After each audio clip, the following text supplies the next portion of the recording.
Então hoje nós vamos dar início à leitura do capítulo 19 do canto 8. O capítulo é intitulado O Senhor Vamanadeva pede caridade a Bali Maharaj. Esse capítulo tem 43 versos e também tem um resumo apresentado por Prabhupada. Nós vamos ler hoje o resumo e vamos ler todos os 43 versos na sequência, sem os significados. O Senhor Vamanadeva pede caridade a Bali Maharaj. Este 19º capítulo descreve como o Senhor Vamanadeva pediu a caridade de 3 passos de terra, como Bali Maharaj concordou com sua proposta e como Shukracharya proibiu Bali Maharaj de satisfazer o pedido do Senhor Vamanadeva. Quando Bali Maharaj, pensando que Vamanadeva fosse o filho de um Brahmana, disse-lhe que pedisse o que bem quisesse, o Senhor Vamanadeva louvou as atividades heróicas de Hiranyakashipu e Hiranyaksha. Após louvar a família na qual Bali Maharaj nascera, pediu ao rei 3 passos de terra.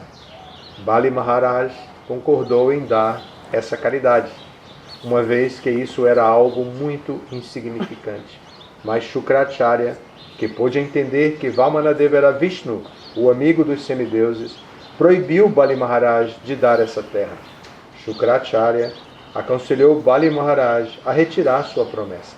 Ele explicou que, para subjugar outros, para fazer pilhéria, para enfrentar perigos, para agir em prol do bem-estar alheio, e assim por diante, alguém pode recusar-se a cumprir sua promessa e não incorrer em nenhum erro. Através dessa filosofia, Shukracharya tentou dissuadir Bali Maharaj de doar terra ao Senhor Vamanadeva. Então aqui nós temos o resumo e agora vamos ler. Shukadeva Goswami continuou. Ao ouvir Bali Maharaj falar dessa maneira tão agradável, a Suprema Personalidade de Deus, Vamanadeva, ficou muito satisfeito, pois Bali Maharaj falara em termos de princípios religiosos. Foi então que o Senhor passou a louvá-lo. A Suprema Personalidade de Deus disse: Ó Rei, na verdade és sublime, porque seus atuais conselheiros são brahmanas descendentes de Brigu, e porque o instrutor de tua vida futura é teu avô, o pacífico e venerável Prahlada Maharaj. Tuas afirmações são a própria verdade, e elas concordam completamente com a etiqueta religiosa. Elas seguem a mesma linha de comportamento de tua família e põem em relevo tua reputação.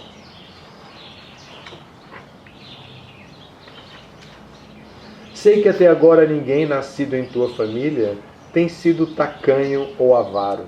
Ninguém jamais recusou fazer caridade aos brahmanas, ou após prometer dá-la, alguém deixou de cumprir sua promessa. Ó rei Bali, nunca em tua dinastia nasceu um rei de mentalidade mesquinha, que ao ser solicitado recusasse fazer caridade aos brahmanas nos lugares sagrados, ou lutar com os kshatriyas num campo de batalha. E tua dinastia fica ainda mais gloriosa devido à presença de Prahlada Maharaj, que é como a formosa lua no céu. Foi em tua dinastia que Hiranyaksha nasceu. Carregando apenas sua massa, ele vagou pelo globo sozinho e sem a ajuda de ninguém. Conquistou todas as direções, sendo que nenhum herói que ele defrontou pôde rivalizá-lo. Enquanto salvava a terra, tirando-a do mar Garbhodaka, o Senhor Vishnu, sob sua encarnação de javali, matou Hiranyaksha, que se apresentara diante dele. Foi uma luta renhida, e o Senhor matou Hiranyaksha com muita dificuldade.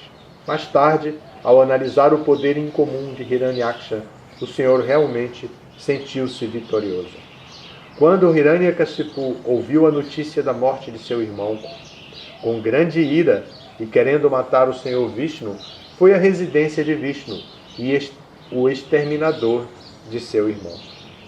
Vendo Hiranyakashipu adiantando-se com um tridente em sua mão e parecendo a morte personificada, o Senhor Vishnu, o melhor de todos os místicos e aquele que conhece o fluxo do tempo, pensou o seguinte: aonde quer que eu vá, Hiranyakashipu seguir-me-á, como a morte segue todas as entidades vivas.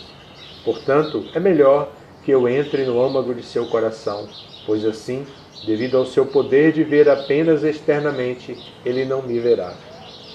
O Senhor Vamanadeva continuou: ó Rei dos demônios, após tomar essa decisão, o Senhor Vishnu entrou no corpo de seu inimigo, Hiranyakashipu, que muito impetuosamente precipitava-se contra ele. Num corpo sutil e inconcebível para Hiranyakashipu, o Senhor Vishnu, que estava em grande ansiedade, entrou pelas narinas de Hiranyakashipu juntamente com sua respiração. Ao ver que a residência do Senhor Vishnu estava vazia, Hiranyakashipu começou a buscar o Senhor Vishnu em toda parte. Irado, porque não conseguia vê-lo, Hiranyakashipu emitia altos brados e esquadrinhou todo o universo, incluindo a superfície da Terra, os sistemas planetários superiores, todas as direções e todas as cavernas e oceanos. Mas Hiranyakashipu, que era maior do que todos os heróis, não viu Vishnu em parte alguma. Incapaz de vê-lo, Hiranyakashipu disse: esquadrinhei o universo inteiro, mas não consegui encontrar Vishnu, que matou meu irmão. Portanto, na certa, ele foi para aquele lugar do qual ninguém retorna. Em outras palavras, a esta altura, ele deve estar morto. A ira de Hiranyakashipu contra o Senhor Vishnu persistiu até a sua morte. Outras pessoas, no conceito de vida corpórea, mantêm-se iradas unicamente devido ao falso ego e à grande influência da ignorância. Teu pai, Virochana, filho de Prahlada Maharaj, era muito afetuoso com os brahmanas, embora soubesse muito bem que eram os semideuses que vieram até ele vestidos de brahmanas. A pedido deles, renunciou sua vida em benefício deles. Também praticaste os princípios seguidos pelas grandes personalidades, que são brahmanas, pais de família, por teus antepassados, e por grandes heróis que são famosíssimos devido às suas gloriosas atividades. Ó Rei dos Daityas, a vossa majestade, que vem de família tão nobre e que é capaz de fazer caridade munificentemente, peço apenas 3 passos de terra, até onde alcancem minhas passadas. Ó Rei, controlador de todo o universo, embora sejas muito munificente e capaz de dar-me tanta terra quanto eu deseje, não quero de ti nada desnecessário. Se um Brahmana erudito aceita dos outros apenas a caridade de que ele necessita, não se enreda em atividades pecaminosas. Bali Maharaj disse: ó filho de Brahmana, tuas instruções estão em nível de igualdade com as de pessoas idosas e eruditas. Entretanto, sendo um menino, tua inteligência ainda é precária. Portanto, não és muito prudente no que diz respeito ao teu interesse próprio. Tenho condições de dar-te uma ilha inteira, porque sou o proprietário das 3 divisões do universo. Vieste até aqui para levar algo de mim e me satisfizeste com tuas palavras doces, mas estás pedindo somente 3 passos de terra. Portanto, não és muito inteligente. Ó menininho, alguém que se aproxima de mim para pedir algo, não precisará pedir nada mais em parte alguma.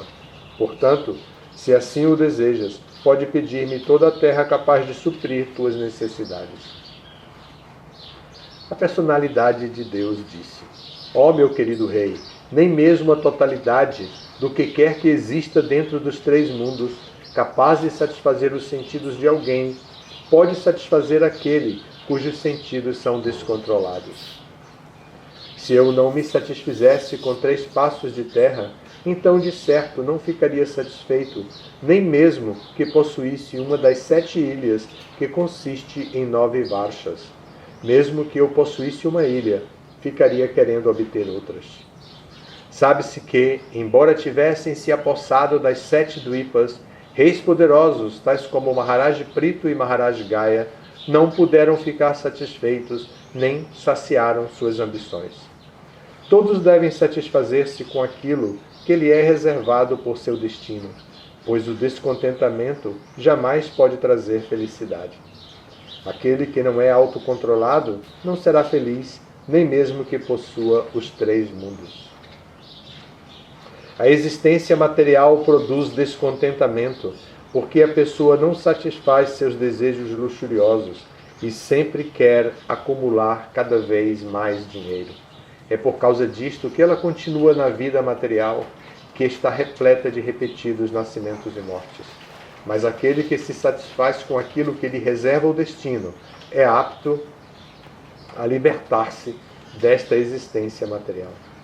Um Brahmana satisfeito com aquilo que lhe aparece naturalmente é cada vez mais iluminado com poder espiritual, mas a potência espiritual de um Brahmana insatisfeito diminui, assim como diminui a potência do fogo sobre a qual derrama-se água.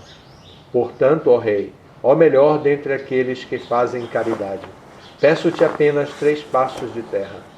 Com essa dádiva ficarei muito satisfeito, pois o segredo da felicidade é estar plenamente satisfeito em receber aquilo que é imprescindível. Shukadeva Goswami prosseguiu. Depois que a Suprema Personalidade de Deus dirigiu essas palavras a Bali Maharaj, Bali sorriu e disse-lhe: muito bem, leva tudo o que desejares. Para confirmar a promessa de que realmente iria dar a Vamanadeva a terra desejada, ele então pegou de seu cântaro. Compreendendo as intenções do Senhor Vishnu, Shukracharya, o melhor dos eruditos, imediatamente falou da seguinte maneira ao seu discípulo, que estava prestes a oferecer tudo ao Senhor Vamanadeva. Shukracharya disse: ó filho de Virochana, este brahmachari, sob forma de anão, é diretamente a imperecível Suprema Personalidade de Deus, Vishnu. Aceitando Kashyapa Muni como seu pai e Aditi como sua mãe, ele acaba de aparecer para satisfazer os interesses dos semideuses. Não sabes em que perigosa situação te meteste, prometendo dar-lhes terra. Não creio que essa promessa seja boa para ti. Ela causará grande dano aos demônios.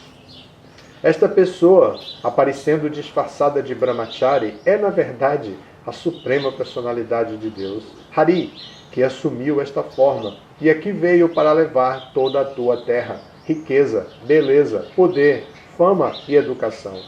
Após tomar tudo de ti, ele entregará Indra, teu inimigo.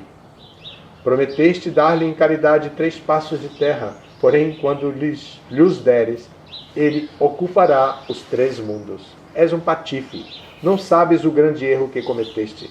Após dares tudo ao Senhor Vishnu, não terás meio de subsistência. Como viverás então? Vamanadeva primeiramente ocupará os 3 mundos com um passo. Então dará o seu segundo passo e ocupará tudo o que há no espaço exterior. E depois expandirá seu corpo universal para ocupar tudo, onde ele poderá dar o 3º passo. Certamente serás incapaz de cumprir tua promessa, e penso que, devido à sua inabilidade, tua residência eterna será no inferno.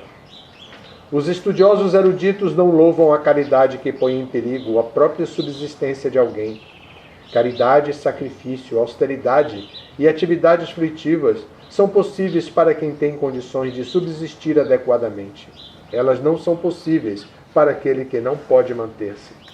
Portanto, aquele que tem pleno conhecimento deve dividir em 5 partes sua riqueza acumulada: para a religião, para a reputação, para a opulência, para o gozo dos sentidos e para a manutenção de seus membros familiares. Semelhante pessoa é feliz neste e no próximo mundo. Alguém poderia argumentar: uma vez que já prometeste, como irias recusar? Porém, ó melhor dos demônios, ouve-me enquanto falo sobre as evidências do Bhavricha Shruti, que diz que só é verdadeira a promessa precedida pela palavra Om. Caso contrário, ela é falsa. Os Vedas afirmam que o verdadeiro produto da árvore do corpo são os bons frutos e flores provenientes dele. Mas se a árvore corpórea não existe, não há possibilidade de aparecerem verdadeiros frutos e flores, mesmo que o corpo se baseie na inverdade. Sem a ajuda da árvore corpórea, não pode haver frutos nem flores reais. Quando é desenraizada, uma árvore imediatamente cai e começa a secar. Do mesmo modo, se alguém não cuida do corpo, o qual é tido como inverdade, em outras palavras, se a inverdade é desarraigada, não restam dúvidas de que o corpo acabará secando.